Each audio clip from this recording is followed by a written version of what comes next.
Assalamualaikum Baraya Priangan. Potret kembali hadir di tengah-tengah Baraya semuanya. Jangan lupa di like, share, komen, dan juga subscribe. Dan jangan lupa nyalakan lonceng notifikasinya. Kita akan segera kembali di Potret mengurai cerita, membingkai asa.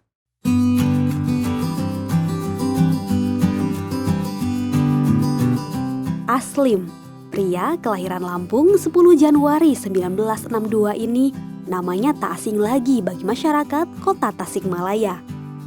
Pasalnya, ia sudah berkali-kali diamanahi menjadi bagian dari DPRD Kota Tasikmalaya. Dan sekarang sedang menjabat sebagai Ketua DPRD Kota Tasikmalaya. Aslim kecil sudah ditinggal wafat sang ayah.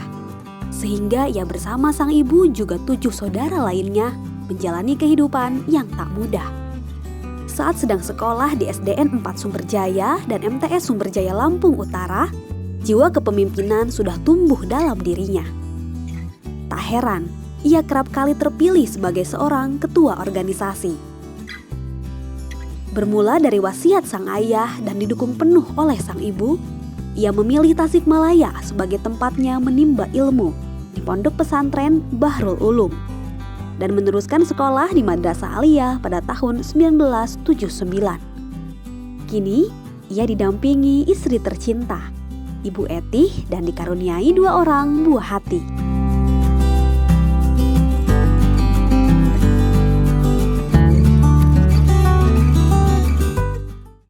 Kembali di Potret mengurai cerita, membingkai asa. Narasumber kali ini beliau adalah Ketua DPRD Kota Tasikmalaya dari Partai Gerakan Indonesia Raya atau yang kita kenal dengan sebutan Gerindra. Kita akan langsung sapa saja. Assalamualaikum Kang Haji Aslim, Sarjana Hukum. Waalaikumsalam warahmatullahi wabarakatuh. Sehat Kang? Alhamdulillah ya. Alhamdulillah akhirnya bisa hadir di Potret setelah sekian lama kita merencanakan untuk bisa berbincang tentunya atas permintaan banyak sekali yang mention ke Potret bahwa minta yang dihadirkannya Ketua DPRD Kota. Akhirnya kita takdir Allah pada hari ini kita bisa hadir. Ini ada banyak sekali Pak Haji yang mungkin penasaran dengan profil Kang Haji itu seperti apa, yang kita kenal sebagai politisi yang sudah sangat lama gitu di Kota Tasikmalaya, tokoh ulama, tokoh pendidikan juga di Kota Tasikmalaya. Sebenarnya Kang Haji ini dilahirkan di mana sih? Asli Tasik atau bukan? Saya sebenarnya asli Sumatera Barat. Sumatera Barat. Dari Maninjau, satu kampung dengan Buya Hamka. Oh iya. Tetapi lahir di Lampung Barat. Kedua orang tuh memang dari Lampung? Dari Sumatera Barat. Lahir di Lampung Barat. Lalu di Lampung Barat itu, walaupun di Lampung, lingkungan kita itu orang-orang Tasik semuanya. Orang Tasikmalaya, malah guru saya adalah almarhum Haji Ruhyat, pimpinan pesantren Miftul Huda 3 Awipari. Itu. Jadi tentunya walaupun saya dari sana, kultur Tasik itu sudah ada dari semenjak kecil. Dari kecil. Iya. Kehidupan masa kecil di sana seperti apa? Kalau bisa diceritakan untuk Baraya Priangan semuanya. Ya, saya kan dari 7 bersaudara. Usia kelas 1 SD saya sudah tidak punya ayah. Jadi yang menghidupi saya adalah ibu. Alhamdulillah ibu tinggalkan 7 orang anak dan alhamdulillah berkat kerja keras ibu, doa ibu, semuanya sukses. Alhamdulillah sukses. Usia begitu kecil, masih sangat kecil untuk ukuran anak kelas 1 SD, ditinggalkan ayah. Seperti apa rasanya bisa survive itu seperti apa Pak? Saya walaupun masih kecil ingat seperti apa sosok ayah itu. Itu yang luar biasa lah. Ayah itu bukan hanya membiayai sekolah, bukan hanya memberi makan, tapi setiap hari itu mengajar mengaji. Bahkan wasiat terakhir ke ibu bahwa saya harus dimasukkan ke pondok pesantren. Gitu. Amanah beliau menitipkan ke pondok pesantren. Iya. Jadi amanatnya nanti ini harus dimasukkan ke pesantren. Wasiat terakhir orang tua. Kesulitan pada saat itu tentunya secara ekonomi atau mungkin tidak karena sangat mapan atau bagaimana Kang? Saya rasa tidak mapan, tapi karena ibu itu yang walaupun wanita punya tanggung jawab yang luar biasa untuk menghidupi 7 orang anaknya, alhamdulillah. Itu berkat kerja keras seorang ibu yang anaknya ingin sukses. Anaknya bukan hanya harus makan, tapi anaknya pun harus ke pesantren dan sekolah, harus kuliah. Masa SD itu berarti di Lampung gitu ya? Iya. SDN 4 Sumberjaya Lampung Utara. Iya. Ada yang diingat masa-masa SD di sana seperti apa digambarkannya? Saya sangat ingat sekali. Saya SD saja sudah aktif berorganisasi. Dari mulai kelas 1 sampai kelas 6 saya itu ketua KM kelas. Ketua murid di kelas. Iya, ketua murid saya KM kelas itu. Itu tidak berhenti di sana. Kalau di luar juga di tempat pengajian saya juga ketua pengurus pengajian, pokoknya jadi ketua terus lah. Leadershipnya sudah ada dari kecil berarti ya? Alhamdulillah. Ini karena memang saya dari kecil sudah senang untuk berorganisasi. Iya. Kemudian melanjutkan ke MTS Sumberjaya Lampung Utara, masih di sana berarti ini? Masih seperti itu tuh? Nah, saya masuk ke MTS itu baru berdiri sebenarnya. Dulu kan baru ada SMP di sana, berdiri MTS. Saya menjadi murid pertama juga di MTS di Sumberjaya itu, sama juga. Saya menjadi ketua OSIS juga di sana. Bahkan setiap kegiatan pramuka saya juga yang alhamdulillah diminta untuk aktif oleh kepala sekolah dan guru-guru. Dan banyak lagi lah tentunya kenangan di MTS itu. MTS yang baru berdiri, yang mungkin muridnya pun masih jumlahnya agak terbatas, tapi tidak mengurangi semangat saya untuk belajar. Dan saya bisa bersaing dengan sekolah-sekolah lain, sekolah negeri, dan bisa ikut Jambore Nasional 77 di Sibulangit, Sumatera Utara. Padahal itu SMP Madrasah Sanawiyah yang baru gitu ya? Iya. Tapi bisa mengikuti Jambore. Luar biasa. Nah, di sana saya kenal dengan orang Tasik, karena Jambore Nasional kan dari Indonesia juga dari luar negeri. Ya, di sana ketemu dengan orang Tasik, dengan dari Al Khairiyah Ayu Pari, kita bertemu. Nggak tahu kita akan ke Tasik katanya. Tidak ada rencana sebelumnya akan melanjutkan sekolah ke Tasik? Belum. Saat itu belum. Awalnya belum ke sana, tapi di tengah jalan, ini perjalanan seperti inilah. Karena guru-guru MTS itu banyak yang alumni Baru Ulum Ayu Pari, banyak yang alumni Manunjaya, banyak yang alumni dari Tasik lah. Guru-guru tersebut beliau mengarahkan saya seharusnya saya ini belajar di Tasik supaya bukan hanya belajar di sekolah tapi juga bisa menimba ilmu agama yang lebih bagus lagi ke pesantren. Diarahkanlah saya ke Ayu Pari Bahrul Ulum. Itulah yang menyebabkan akhirnya Bapak kemudian melanjutkan Madrasah Aliyah di Bahrul Ulum Ayu Pari, Ciberem Tasikmalaya tahun 79 sampai tahun 82. Pada saat itu Bapak meninggalkan adik-adik ataupun kakak ataupun adik, meninggalkan ibu di sana. Seperti apa rasanya Pak? Nah, saya berangkat tidak diantarkan oleh orang tua. Bayangkan dari sana berangkat saya sendiri, saya naik kapal, belum ada ferry waktu itu, naik kapal yang besar itu. Kalau sekarang kan cukup bisa cepat ferry, ya sekarang. Wah, tentunya rasa sedih yang sangat. Tetapi karena niat saya ingin menuntut ilmu semua itu tentunya bisa kita atasi. Walaupun begitu sampai di Tasik, ingat saya jam 11 malam saya sampai Tasik. Bis itu turun di perapatan Garawangi, kan dulu Gunung Pereng ya? Iya betul. Gunung Pereng. Di perapatan Garawangi saya naik pedesaan untuk menuju Ayu Pari. Betul. Datang jam tengah malam saya ke Ayu Pari. Bayangkan datang tengah malam saya di daerah yang baru. Saya belum bisa adaptasi. Bayangkan masuk ke pesantren. Betul. Siapa yang tidak akan sedih masuk ke Kobong ya? Bukan ke hotel, tapi ke Kobong. Kan Kobong itu tempat tidurnya santri tentunya. Yang kita belum biasa, itu rasa sedih sangat luar biasa. Tetapi saya terus meyakinkan bahwa itu adalah bentuk perjuangan kita untuk menuntut ilmu. Ketika meminta izin atau memang sudah diizinkan oleh ibu kepada ibu yang waktu itu sudah tidak memiliki pasangan hidup ya, betul. Ibu tunggal gitu, yang pejuang tunggal. Diizinkan Bapak ketika ingin melanjutkan sekolah ke Tasikmalaya? Justru ibu yang mendorong. Oh, ibu yang mendorong. Iya, karena guru-guru itu yang dari Ayu Pari Bahrul Ulum, yang dari Manunjaya itu berembuk dengan ibu. Oh ini harus ke pesantren. Ibu yang mengizinkan. Itulah yang mendorong semangat saya. Tapi ibu pada waktu itu tidak bisa menghantarkan langsung. Setelah beberapa lama baru dia ke Tasikmalaya. Pertama kali menginjakan kaki di lembur batur Nah, gitu ya itu, Pak ya. iya. Harus hidup mandiri yang tentunya seperti Betul. yang Bapak sampaikan berbeda. Yang paling berat itu rindu kepada keluarga atau penyesuaian diri di pesantren ya Pak? Saya rasa penyesuaian. Kalau rindu lah bisa saya katakan nggak terlalu lama lah. Tapi untuk penyesuaian kan kita belum terbiasa hidup di pesantren. Iya. Yang biasanya makan di rumah disiapkan oleh orang tua di meja makan kita harus masak sendiri. Iya.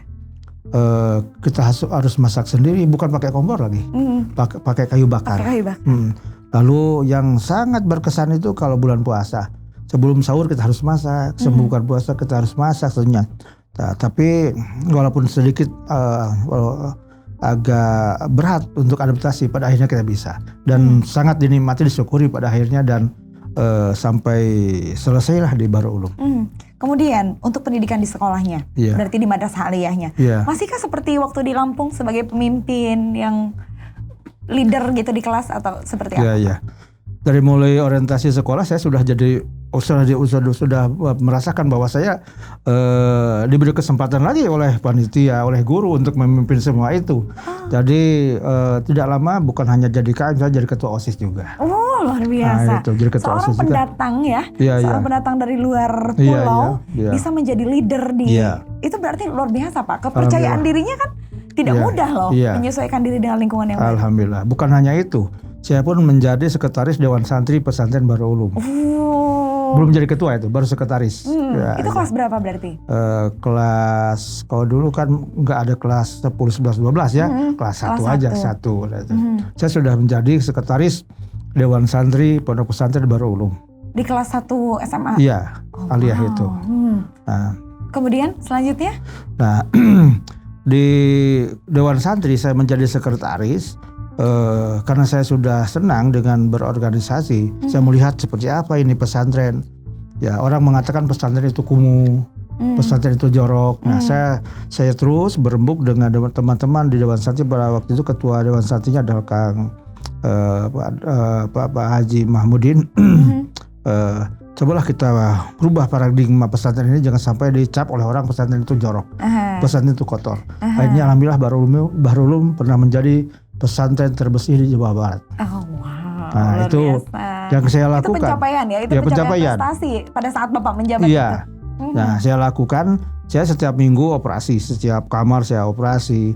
1 bulan sekali saya adakan perlombaan kebersihan ruangan atau kobong, sehingga berlomba-lomba dalam kebersihan. Akhirnya Baru Ulum yang kata orang itu pesantren itu kotor, kumuh, alhamdulillah menjadi juara di Jawa Barat. Menyelesaikan pendidikan di Baru Ulum, kemudian melanjutkan ke STHG Tasikmalaya. Lagi-lagi di Tasik. Secinta itu Bapak ke Tasikmalaya? Sebenarnya saya kuliah sebenarnya tidak di STHG awalnya. Saya di IAIN Sunan Gunung Jati di Bandung. Awalnya. Begitu selesai di Madrasah Aliyah, saya ke Bandung dan saya lulus. Saya sudah mulai kuliah di semester pertama. Tetapi, ini kalau saya teruskan kuliah di Bandung, saya ngaji kitab kuningnya tertinggal. Nah, lalu saya minta nasihat lagi kepada Pak Kiai. Pada itu guru saya ada Pak Kiai Haji Maksum Suhaimi almarhum. Baru sudah, kalau begitu sudah kembali saja ke Baru Ulum supaya ngajinya tidak tertinggal. Akhirnya saya pindah dan saya harus kuliah. Pilihan saya adalah STHG karena yang tersedia di Tasik waktu itu pilihannya masih ada beberapa ya. Kemudian melanjutkan di STHG. Bapak merelakan meninggalkan Bandung, meninggalkan, mohon maaf, universitas yang sudah lebih terkenal lah, kita katakan dengan STHG gitu ya. Demi kecintaan Bapak terhadap ilmu agama. Apa sebenarnya Pak yang membuat Bapak begitu cinta mendalami ilmu agama? Kan kita baru 3 tahun belajar di Baru Ulum. Itu kan masih sangat jauh, belum selesai. Kalau itu terputus, saya rasa walaupun di Bandung ada banyak pesantren, tapi kan mungkin harus baru lagi kita berangkat dari belajar baru lagi. Saya berpikir wah ini harus selesai di Baru Ulum. Nah, akhirnya alhamdulillah saya ke Tasik lagi, saya terus mengikuti pengajian dan kuliah pun tidak tertinggal dan selesai kuliah. Sangat luar biasa, perbincangan yang sangat menarik. Kita akan lanjutkan sesaat lagi, tetap di Potret, mengurai cerita, membingkai asa.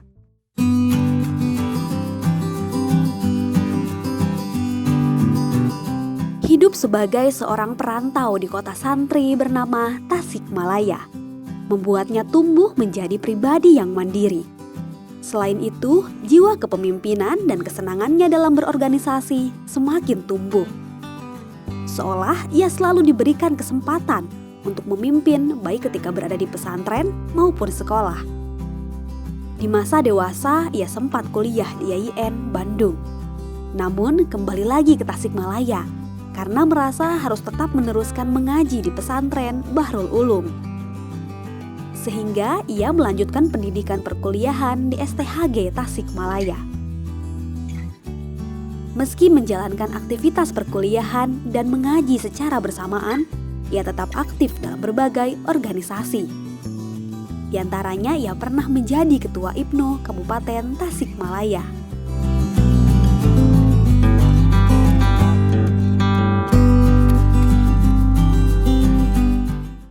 Kembali di Potret, mengurai cerita, membingkai asa bersama dengan masih ini Ketua DPRD Kota Tasikmalaya, Pak Haji Aslim S. Sarjana Hukum.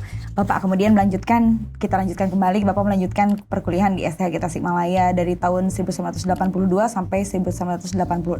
Setelah di masa perkuliahan, masih tetap jadi aktivis, berorganisasi begitu. Alhamdulillah. Saya bukan hanya menjadi juga masuk di Senat Mahasiswa. Tapi waktu kuliah saya ada yang terlewat tadi. Saya juga pernah menjadi Ketua IPNO Kabupaten Tasikmalaya. Belum kota ya. Ketua IPNO Kabupaten Tasikmalaya. Saya juga menjadi Wakil Ketua GP Ansor Tasikmalaya pada waktu saya kuliah tersebut. Itu bersama-sama dengan ketuanya Pak Ki Haji Acep Adang Ruhyat Cipasung, saya wakil ketuanya. Jadi lagi-lagi di perguruan tinggi pun saya alhamdulillah karena mungkin sudah banyak yang tahu ya, saya itu orang organisasi. Setiap kegiatan apapun saya terlalu dilibatkan, itu aja. Menjadi aktivis, menjadi santri, menjadi mahasiswa. Saat itu pembagian waktunya tidakkah repot gitu Pak? Ya, kalau saya katakan cukup repot sekali. Saya rata-rata kalau ada kegiatan pulang ke pesantren jam 1 malam itu. Jam 1 malam kan saya nggak punya motor, saya nggak punya mobil. Paling saya naik pedesaan yang ke Manonjaya, turun di perapatan jalan kaki ke pesantren. Nah, tapi alhamdulillah walaupun serepot apapun saya tidak pernah meninggalkan jadwal pengajian.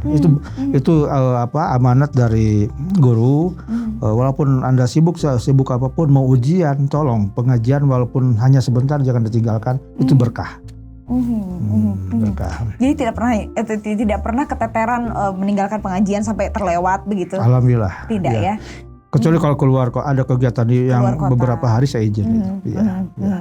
Iya, itu yang disebutkan tadi, menjadi wakil ketua di GP Ansor. Kemudian secinta itu Bapak dengan berorganisasi sehingga yang sekarang membawa Bapak ke politik. Sebenarnya apa yang membuat Bapak tertarik dengan dunia politik? Ini kan saya nakal sebenarnya di Aliyah itu, termasuk anak yang yang bolos-bolos di Aliyah itu, mengawal atau ikut bersama-sama kampanye P3. Jadi kan Bahrul Ulum itu dari SMA tuh sebenarnya sudah bolos-bolos ke politik ya. Ke politik. Tapi hanya ikut kampanye aja. Jadi kan di sana kalau kiai sedang kampanye ke Cikalong kemana, saya suruhnya ikut naik truk gitu. Wah, saya udah bolos-bolos. Sudah ada sudah nggak tahu dari mana mulainya. Senang aja lah. Jadi ketertarikan terhadap dunia politik memang sudah ada sejak SMA ya. Tapi walaupun belum tahu ini arahnya mau kemana dan mau apa begitu. Itu di P3 pertamanya. Di P3. Partai Persatuan Pembangunan. Kemudian Bapak melanjutkan ini ada di PKB Pak. Ceritanya seperti apa? Seiring dengan perkembangan partai politik, awalnya kan tidak ada PKB itu. Karena saya ini adalah orang yang dibesarkan di NU dari mulai IPNU, PMI, GP Ansor, dan sekretaris MWC NU Kecamatan ini yang belum ada Bungur Sari ya. Nah, lahirlah PKB, Partai Kebangkitan Bangsa. Betul. Yang deklaratornya para kiai pada waktu itu. Karena saya adalah aktif di NU, saya patsun saja kepada para kiai. Kata kiai wayahna lebet ke PKB, saya ikut langsung. Nah harusnya kan kalau nggak ada PKB saya tetap di P3 itu. Iya, Nah betul. karena ada PKB saya masuk. Waktu itu saya langsung jadi pengurus, tapi belum jadi orang nomor 1 lah. Yang penting masuk pengurus di PKB Kota Tasikmalaya pertama. Kemudian akhirnya bisa menjadi wakil rakyat dari anggota perwakilan Partai PKB begitu kan Pak? Nah, perjalanannya seperti ini. Tahun 99 kan itu pemilu ya. Kata Kiai, wayahna ngiringan nyalon. Kan nggak kepikir kita nyalon seperti apa kita mencalonkan legislatif ya. Karena memang itu diminta oleh Kiai, saya panut, saya patsun, saya takdim ke Kiai. Akhirnya saya menjadi calon legislatif 99 itu di urutan kedua setelah nomor 1-nya itu Pak Hidayat ya. Pak Hidayat yang kemarin mantan wakil bupati yang kemarin yang dari Raja Polah. Beliau nomor urut 1, saya nomor urut 2. Tapi kan belum suara terbanyak yang masih rankingnya yang jadi urut. Nah itu. Nah ya kan kalau belum kalau nggak suara terbanyak, walaupun suara kita bagus nggak bisa. Ya kita bersabar saja. Tidak lama kemudian kan di 2001 ada pemekaran kota dan kabupaten. Betul. Nah, berdasarkan undang-undang bahwa yang di kota pun harus ada DPRD. Dari mana anggota DPRD ambilnya? Kan tidak melaksanakan pemilu kembali. Betul. Diambil dari nomor urut yang berikutnya. Saya kan nomor urut 2. Akhirnya terbawa ke situ. Alhamdulillah. Saya menjadi anggota DPRD pertama di Kota Tasikmalaya. Jadi pertama kan, saya anggota DPRD pertama di Kota Tasikmalaya tentunya alhamdulillah dari PKB, praksi PKB begitu. Pada saat itu menjadi seperti yang Bapak tuturkan, menjadi anggota dewan pertama. Adakah kesulitannya membangun sebuah kota yang baru dimekarkan gitu Pak? Mungkin pengalamannya seperti apa? Ya, sebelum ke sana saya sempat bingung sebenarnya. Walaupun ini memang kebayang saya akan menjadi anggota dewan, sebab bingung apa yang harus saya lakukan di DPRD ini. Tapi karena setelah dilantik itu kan kita melakukan bintek pelatihan. Nah, mulailah kita ada pencerahan di sana dan alhamdulillah tentunya saya walaupun baru jadi sekretaris Komisi E pada waktu itu. Nah itu. Dan di sana kita mulai terus belajar dan seperti apa kita melaksanakan tugas fungsi DPRD yang baru di Kota Tasikmalaya. Betul. Yang tentunya wali kotanya kan belum ada waktu itu. Belum, waktu saya jadi anggota dewan kan wali kotanya belum ada tuh, ya? Masih PLT, masih pejabat ya, PLT. Tentunya banyak hal yang harus kita pikirkan, harus seperti apa kota ini secepatnya memiliki wali kota dan wakil wali kota tentunya. Seperti apa juga masyarakat harus mengetahui bahwa sekarang ada DPRD, kita punya DPRD yang terpisah dari kabupaten. Seperti apa kita untuk menata kota ini. Saya mulai di sana, mohon maaf siang malam saya sampai tidak berhenti lah dengan teman-teman berdiskusi terus sebagai dewan yang baru di kota yang baru, bayangkan. Betul. Nah itu, alhamdulillah berkat mungkin DPRD ini sangat kondusif pada waktu itu. Alhamdulillah 2002 ya. 2002 kita sudah memiliki wali kota dan wakil wali kota. Ini agak menyimpang sedikit. Bisa betah di Tasik. Mungkin ada faktor lainnya gitu kan. Menemukan tambatan hati. Apakah orang Tasik juga, Pak? Oh, itu orang Tasik. Orang Tasik. kita nunggu nih ceritanya. Di mana nih ketemunya? Di pesantren. Di pesantren. Alhamdulillah ya. Nah, jadi gitu. Ceritanya jadi berarti ini sebenarnya betah di Tasik tuh karena di pesantren ada pacarnya. Jadi berkah di pesantren itu punya ilmu, punya pasangan juga dari pesantren. Punya jodoh. Ya. Dipertemukan. Iya bagus kan kalau santri dipertemukan dengan santri ya, begitu ya Pak ya. Seperti apa Pak ceritanya? Memang takdirnya seperti itu. Kita alhamdulillah ya. Jadi Sebenarnya itu mah sudah ada agak di penghujung itu mah. Sudah di penghujung, hampir selesai di pesantren gitu ya. Enggak dari awal kita. Oh, oke. Ya, jadi sudah di penghujung hampir Bapak berarti sudah kuliah baru kemudian bertemu dengan ibu. Itu ya. Dan kemudian menikah begitu ya. Itu. Saat itu ketika menikahi ibu, Bapak tentunya bukan anggota dewan dong posisinya, atau sudah menjadi anggota dewan? Belum. Masih menjadi? Saya waktu itu masih menjadi guru honorer di MTS NU, di SMA Ma'arif. Oh iya. Ya. Tidak lama juga setelah menikah saya juga menjadi guru honorer di MTS Al-Khairiyah di Bantarsari. Saya juga menjadi guru honorer di mana? Pada Kembang, yang yayasan punya Pak Adang Rosman almarhum, mantan bupati. Nah, saya hanya sebagai guru honorer. Guru honorer. Suka duka menjadi guru honorer ya? Kemudian biasa. Memiliki istri, memiliki anak. Oh iya. Seperti apa Pak? Tapi saya percaya bahwa tatkala semua itu diniati dengan ikhlas, berkah. Kalau sudah berkah, saya rasa begitu kita perlu itu ada saja dan cukup itu. Walaupun saya akui kehidupan secara nominal kan? Secara jujur, wah kita pas-pasan bisa makan saja sudah, alhamdulillah. Betul. Kita kalau bisa untuk punya, mohon maaf, kita punya beras saja untuk cukup bukan 1 bulan, 1 minggu atau 2 minggu sudah alhamdulillah. Nanti 2 minggu kita beli lagi. Itu kita jalani dan alhamdulillah itu bisa bertahan. Bisa bertahan beberapa lama dan ya rasa sampai punya anak 1 ya. Saya rasa masih seperti itu kehidupan kita, masih seperti itu. Kemudian takdir membawa Bapak menjadi anggota dewan, kemudian yang akhirnya berpindah haluan. Ini apa sebenarnya yang membawa Bapak berpindah haluan ke Partai Gerindra? Ya, 2002 sampai 2004 saya nggak 5 tahun ya, karena kan transisi itu, PKB itu. 2004 saya tidak ikut lagi di pileg, tidak ikut. Karena Pak Kiai meninggal dunia. Mohon maaf, kan saya diamanati untuk meneruskan pesantren juga. Kan istri saya kan cucu Kiai ya. Itu cucu enaknya Kiai. Santri itu jadi mantu Kiai. Nah, jadi saya diamanati begitu paman kita Pak Kiai Kinjil Mutakin meninggal. Saya konsentrasi di pesantren untuk membenahi pesantren. Baru di 2009 saya sebenarnya bukan saya mencalonkan, hampir semua partai politik datang dan menyampaikan formulir P3 dan yang lainnya lah saya nggak akan sebutkan. Kalau yang lain memaksakan diri untuk masuk atau memohon ke partai politik, kalau Bapak justru dimohonkan oleh partai politik untuk ikut bergabung. Kemudian yang dipilih adalah Partai Gerindra. Apa?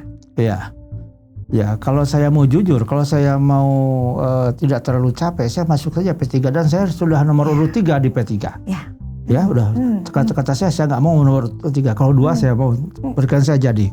Akhirnya karena banyak partai yang meminta, saya berpikir, satu saya harus karena ada partai baru, saya lihat platformnya seperti apa, visi misinya seperti apa. Kita buka anggaran dasar. Dan itu tidak terlalu lama. Saya sangat respon dengan apa yang tertuang dalam ADRT Partai Gerindra pada waktu itu, yang Pak Prabowo Subianto yang mendirikannya dengan latar belakang ini kita harus menyelamatkan bangsa ini, negara ini, ya kita harus berdiri kaki sendiri di negeri ini tentunya.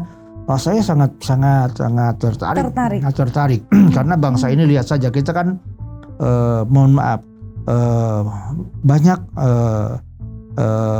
masyarakat kita yang hanya menjadi tamu di negeri sendiri.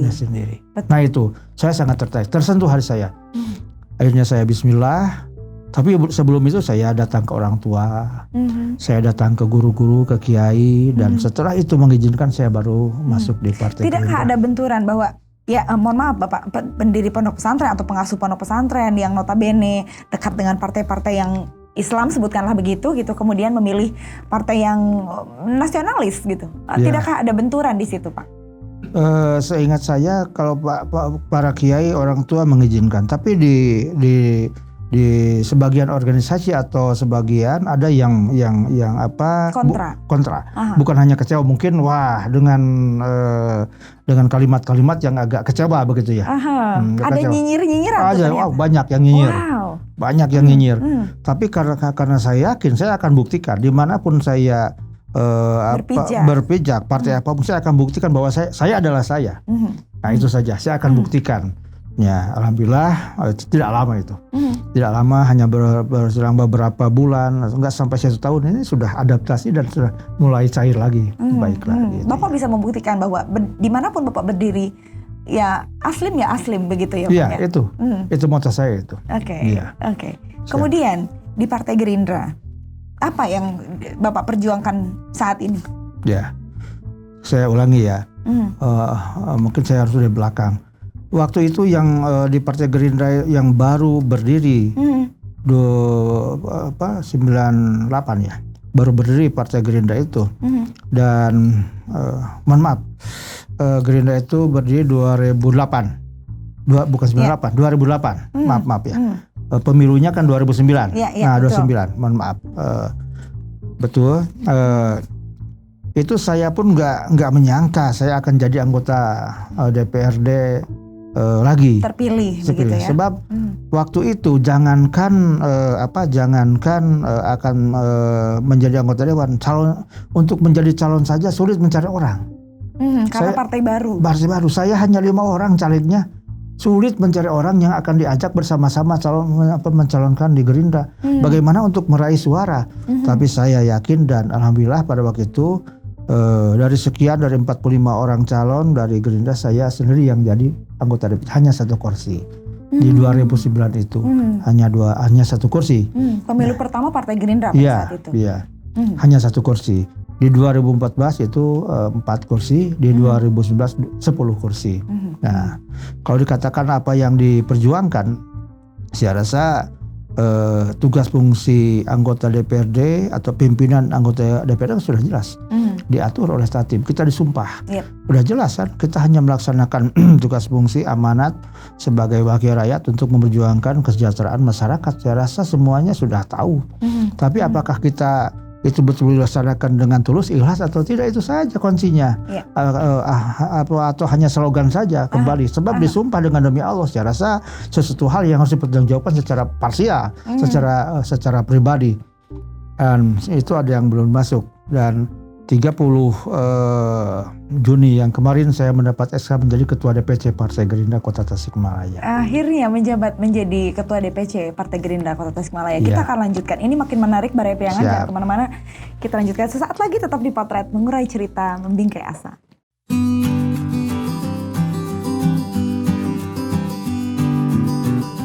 Ketertarikannya terhadap dunia politik sudah dimulai ketika ia duduk di bangku SMA. Saat itu ia sering mengawal sang guru untuk melakukan kampanye. Di sisi lain, keterlibatannya dalam dunia politik juga atas saran dan dukungan dari sang kiai. Perjalanannya pun dimulai ketika pemekaran Kabupaten Tasikmalaya, dan ia terpilih sebagai anggota DPRD pertama Kota Tasikmalaya. Selain menjabat sebagai Ketua DPRD Kota Tasikmalaya, kini ia juga menahkodai Partai Gerindra dengan misi melakukan penguatan di internal dan struktural partai. Menurutnya, Kota Tasikmalaya yang dikenal sebagai Kota Seribu Bukit, Kota Resik, juga Kota Santri harus mampu menjaga kultur kotanya sendiri untuk menjadi kota yang hebat.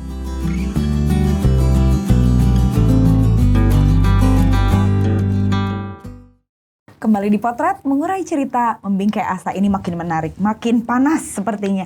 Menjadi Ketua DPC Partai Gerindra.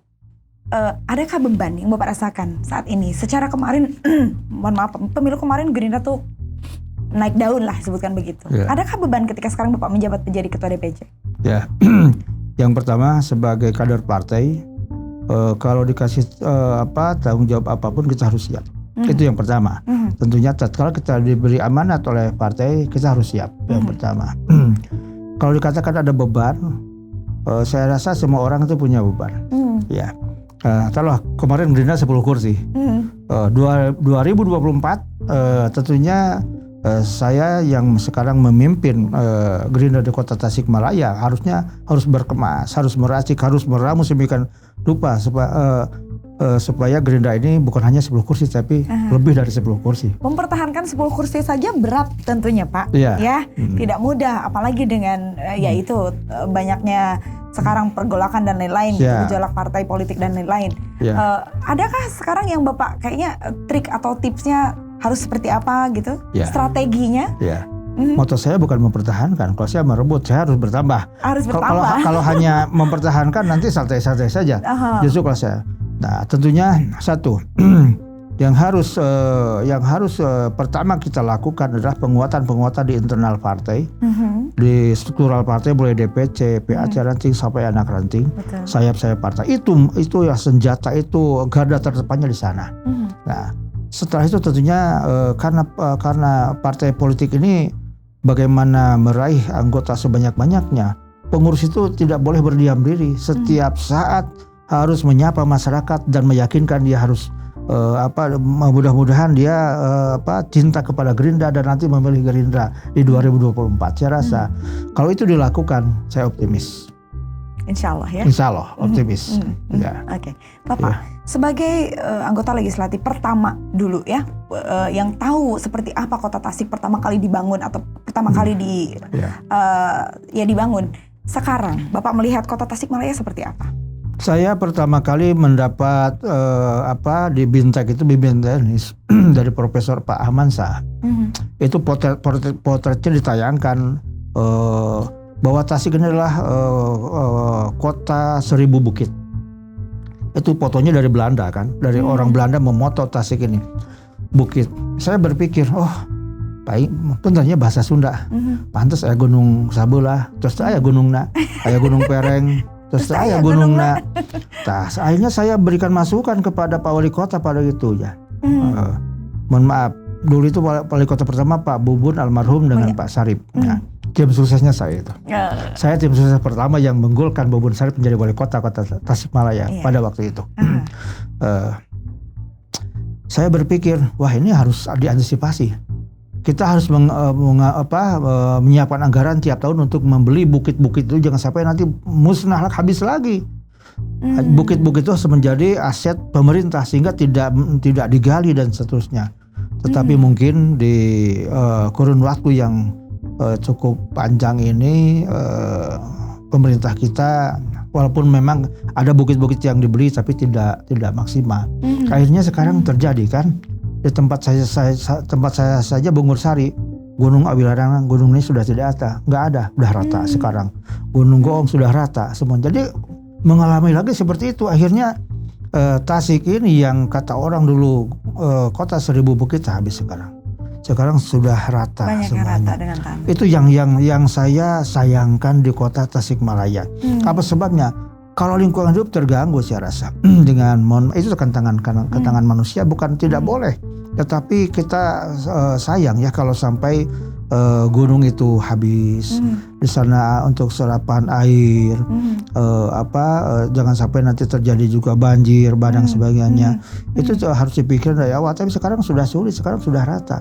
Nah, jadi kalau bisa pemerintah Kota Tasikmalaya tidak berhenti untuk membeli bukit-bukit yang sumber airnya itu bagus. Nah ini, walaupun sekarang gunungnya sudah hampir tidak ada, mau beli gunung yang mana lagi hari ini lah. Makanya saya kemarin bertemu dengan Pak Haji Saripedat, mantan wali kota. Bagaimana ini program pembelian bukit-bukit itu masih berjalan atau tidak? Nah jadi kan beliau masih ingat karena saya pun bicara dulu. Nah ini, jadi ada satu hal yang menurut hemat saya itu kurang. Maaf ya, kita kurang konsen untuk membeli bukit-bukit itu. Yang kedua, orang mengatakan dulu bahwa Tasik adalah kota resik. Ya, kalau resik kan harus bersih, harus betul-betul, nyaman. Hari ini pun kita melihat masih banyaklah persoalan sampah dan sebagainya harus kita benahi, banjir. Betul. Yang ketiga, waktu saya menginjakkan kaki di sini, orang sudah mengatakan Tasik ini kota santri.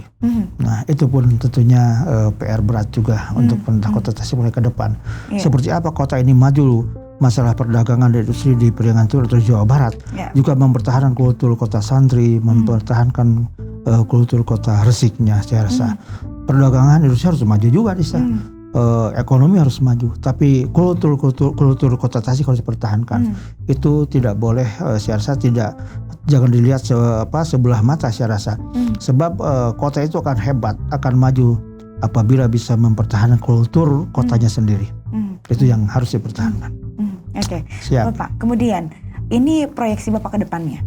Ya, sebagai tadi dikatakan tim sukses untuk wali kota pertama. Siap. 2024, adakah seseorang yang mungkin akan didorong untuk menjadi wali kota, atau mungkin Bapak sendiri yang ingin majukah ke sana, atau masih mau menjadi anggota legislatif? Oh ya. Sebenarnya masih lama ini. Masih lama, tapi kan harus ada ancang-ancang, Pak. 2024 ya. Iya. Ya. Sebentar lagi, ya, Pak. Yang saya begini sajalah. Saya bukan tidak takabur lah, tahadus binimah ya, bahasa agamanya. Saya diucapkan karena bersyukur. Iya. Tentunya. Hari ini Gerindra menjadi pemenang di Kota Tasikmalaya, dan mudah-mudahan nanti pun menjadi pemenang di 2024. Amin. Gerindra. Mudah-mudahan nanti 2024 itu wali kotanya dari Gerindra, ketua DPR-nya dari Gerindra. Itu saja lah. Itu saja lah. Ya, jadi. Tapi belum ada nama nih Pak di Gerindra, siapa yang akan maju dari Gerindra kalau misalkan nih nanti menang nih Gerindra 2024. Kan nanti pemilu legislatif dulu, baru pemilu eksekutif kan, baru pemilihan wali kota. Iya. Ada jarak tuh. Iya. Sudah ada nama dari sekarang atau belum? Sudah ada nama. Oh, sudah ada nama. Jadi sudah ada nama. Nanti akan tahu sendiri lah namanya. Oke, masih dikip katanya namanya. Iya. Ya, sudah ada nama kan. Tapi kan endingnya nanti tatkala SK itu sudah tahapannya berjalan, SK DPP-nya turun, tentunya itulah bahwa inilah kandidat atau inilah calon wali kota Tasikmalaya dari Partai Gerindra. Dan hari ini pun sudah ada. Sudah ada. Tapi kayaknya masih rahasia. Iya. Kita hanya menebak-nebak saja. Iya. Untuk peta politiknya sendiri, apakah Gerindra akan berkolaborasi dengan partai politik atau dengan perseorangan, Pak? Dengan maksudnya bekerja sama nanti, misalkan calon wali kota, wakil wali kotanya dari partai mana atau gitu, terbukakah untuk bekerja sama? Kami beberapa kali di rapat partai juga menyampaikan ke senior kita, ke sesepuh kita, sesepuh partai, tetap kita harus melakukan koalisi dengan partai yang lain. Jadi kita harus berkoalisi dengan partai yang lain. Itu akan memperkuat kita, juga menandakan bahwa kita akan bersama-sama membangun kota Tasikmalaya. Itu yang selalu saya sampaikan. Oke.